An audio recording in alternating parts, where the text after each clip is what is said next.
అందరికీ నమస్కారం. వైఎస్ జగన్మోహన్ రెడ్డి ఎవరండి అనంటే పులివెందుల ఎమ్మెల్యే, ఆంధ్రప్రదేశ్ రాష్ట్రాన్ని నాశనం చేయాలని చెప్పి కంకణం కట్టు కూర్చున్నటువంటి ఒక వ్యక్తి. ఎందుకు ఈ మాట అనాల్సి వస్తుంది అంటే 5 సంవత్సరాల పాటు అధికారంలో ఉండి ప్రజల్ని ఎన్ని ఇబ్బందులకు గురి చేశారు, ఏ రకంగా రాష్ట్రాన్ని ఒక రావణ కాష్టంలాగా చేశారు. 2686 హత్యలు రాష్ట్రంలో 2019 నుంచి 24 వరకు జరిగాయి. ఇవన్నీ చూసాం. ఒక స్టేట్ స్పాన్సర్డ్ టెర్రరిజం రాష్ట్రంలో ఏ రకంగా నడిచింది 2019 నుంచి 24 వరకు చూసాం. ఇన్ని చేసినటువంటి జగన్మోహన్ రెడ్డి ప్రజల చేత చీత్కరింపబడి ప్రజలు అసహ్యించుకొని కనీసం ప్రతిపక్ష హోదా కూడా ఇవ్వకుండా 151 సీట్ల నుంచి ఈడ్చి తన్ని 11కి తీసికొట్టి అతన్ని పారేసిన తర్వాత ప్రజల మీద కక్ష పెంచుకొని రాష్ట్రాన్ని మళ్ళా రావణ కాష్టంలా ఎలా చెయ్యాలి అని చెప్పి అనిత్యం తపన పడుతూ రాష్ట్రంలో ఏ విధంగా మత కల్లోలాలు కావచ్చు, కుల కల్లోహాలు కావచ్చు, ప్రాంతాల మధ్య చిచ్చు కావచ్చు, ప్రజల మధ్య చిచ్చు కావచ్చు, ఏ రకంగా పెట్టాలి అనేటువంటి ఒకే ఒక ఉద్దేశంతో గత 10 నెలల నుంచి ఎలా పనిచేస్తున్నాడు అనేటువంటిది అందరం చూస్తున్నాను. మరొక్కసారి జగన్మోహన్ రెడ్డి చేసినటువంటి దుర్మార్గం మరొక్కసారి నిన్న బయటపడింది. రాప్తాడ్లో అతను వెళ్ళి ఏ రకంగా నిన్న ఏమీ జరగనటువంటి, అది ఒక 2 కుటుంబాల మధ్య జరిగినటువంటి ఇష్యూని దాన్ని రాజకీయం చేసి 7 దొరకగానే వెళ్ళిపోయి వాలిపోయి అక్కడ ఉన్నటువంటి నాయకులందరితోటి, తనకు సంబంధించినటువంటి నాయకులందరినీ తీసుకెళ్లి ఒక ప్రచారంలాగా దాన్ని చేసుకుంటూ తీసుకెళ్లిపోయి అక్కడ మళ్ళీ ఒక ఫాల్స్ ప్రొపగాండా, నా హెలికాప్టర్ని ఎరగొట్టేశారు, నా పైలట్ని ఇచ్చేశారు, అవన్నీ చేసి ఆఖరికి మళ్ళీ అక్కడ ఒక విద్వేషాలు సృష్టించేటువంటి ప్రయత్నం చేశాడు. దాంతో పాటుగా రోతపత్రిక, జగన్మోహన్ రెడ్డి మానస పుత్రిక అయినటువంటి సాక్షి అనకూడదండోయ్, అసాక్షనాలి. సాక్షి ద్వారా ఏ రకంగా వైషమ్యాలు క్రియేట్ చేయడానికి ప్రయత్నిస్తున్నాడు అనడానికి బిగ్గెస్ట్ ఎగ్జాంపుల్ మన ముందరుంది. మొన్న నర్సరావుపేటలో సంబంధించినటువంటి వ్యక్తి ఒక హత్య జరిగిందండి. దానికి సంబంధించి తెలంగాణ ఎడిషన్లో ఏ రకంగా రాశారు, ఆంధ్రప్రదేశ్ ఎడిషన్లో ఏ రకంగా రాశారు అంటే ఒక ఇష్యూ జరిగితే ఆ ఇష్యూని వీళ్ళు ఏ రకంగా రాజకీయం చేస్తారు, హత్యా రాజకీయాలకు వీళ్ళు ఎలా అసలు ఒక నాంది పలుకుతారు అనడానికి ఇంతకు మించినటువంటి ఎగ్జాంపుల్ లేదు.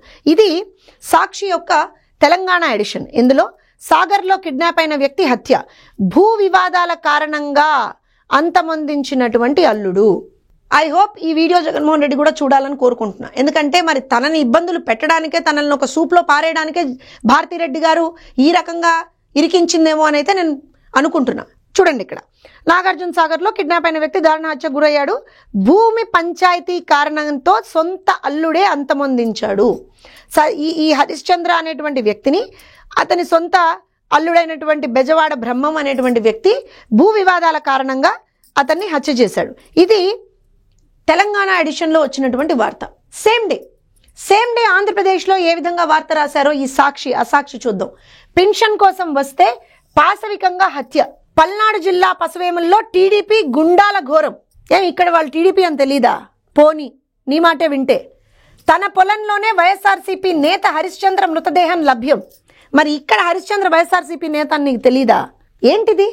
ప్రాణభయంతో పొరుగు రాష్ట్రంలో తలదాచుకుంటూ సామాజిక పెన్షన్ కోసం సొంత గ్రామానికి వచ్చిన వైఎస్ఆర్సీపీ నాయకుడిని కిడ్నాప్ చేసిన టీడీపీ గుండాలు ఆయన దారుణంగా హత్య చేశారట. దీనికి బాధిత కుటుంబాన్ని పరామర్శించిన మాజీ ఎమ్మెల్యే పిన్నెల్లిట. సిగ్గనిపించదా? ప్రతి దాన్ని ఇందులో రాజకీయం ఎక్కడదండి?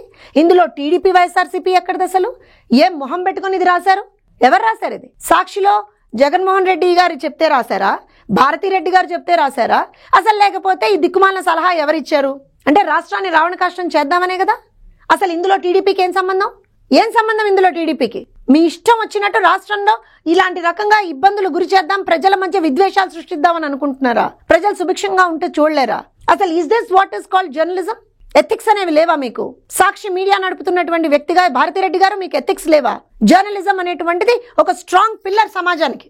జర్నలిజం ఎథిక్స్ ని మర్చిపోయారా మీరు? ఇదేనా? ఒకే రోజు రెండు డిఫరెంట్ వార్తలు. మ్యానిపులేషన్, దీన్ని మ్యానిపులేషన్ అంటారు. దీన్ని క్రిమినల్ మ్యానిపులేషన్ అంటారు. మీ మీద కేసు పెట్టాలి దీనికోసం. డెఫినెట్ గా అధికారులు దాని గురించి కూడా చూసుకుంటారు. కానీ మీరు ఒక్కసారి ప్రజలు కూడా ఏం అర్థం చేసుకోవాలంటే జగన్మోహన్ రెడ్డి చేసేటువంటి కుట్రల్ని అర్థం చేసుకోవాల్సినటువంటి అవసరం ఉంది. ఒకటే వార్తని ఒకటే రోజు 2 వేరే రాష్ట్రాల్లో ఏ రకంగా మ్యానిపులేట్ చేసి రాస్తున్నారు. ఇది వాస్తవం అయితే దాన్ని ఎలా మ్యానిపులేట్ చేసి దానికి ఒక రాజకీయ రంగు పులిమేటువంటి ప్రయత్నం చేశారు. ఏ రకంగా 2 పార్టీలకు సంబంధించినటువంటి కార్యకర్తల మధ్య విద్వేషాలు సృష్టించే ప్రయత్నం చేశారు.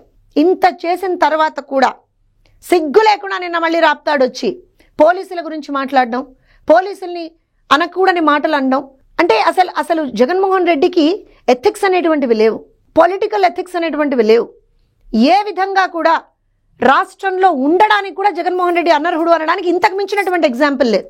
సో ప్రజలందరూ కూడా జాగరూకులై ఉండండి. ఇలాంటి ఒక రోత పత్రిక ఏ రకంగా ప్రజల మధ్య విద్వేషాలు సృష్టించడానికి ప్రయత్నం చేస్తుందో, అలాంటి ఒక రోత మనిషి, అలాంటి ఒక రోత పార్టీ ఏ రకంగా ప్రజల మధ్య విద్వేషాలు సృష్టించడానికి ప్రయత్నం చేస్తుందో అందరం కూడా గమనించుకుంటూ ఉండాలి.